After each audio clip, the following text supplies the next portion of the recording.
కేసీఆర్ గారు తెలంగాణ తొలి ముఖ్యమంత్రిగా ఉన్నప్పుడు 10 సంవత్సరాల పాలనలో వారు ప్రతి క్షణం కూడా పేదవాళ్ళ చేతిలో ఏ విధంగా సంపద పెట్టాలి,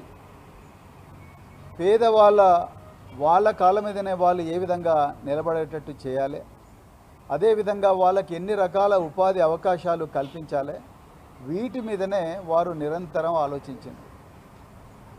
అది దళిత బంధు స్కీమ్ అయితేనేమి, బీసీ బంద్ అయితేనేమి, మైనారిటీ బంద్ అయితేనేమి, గిరిజన బంద్ అయితేనేమి, ఇంకా రకరకాల స్కీమ్లు.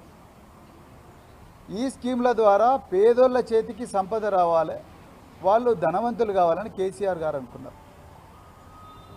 కానీ రేవంత్ రెడ్డి గారు ధనవంతులను మరింత ధనవంతులు చేసే స్కామ్ ఒకటి మొదలుపెట్టిండు. అట్లా వందల స్కాములు చేస్తున్నాడు.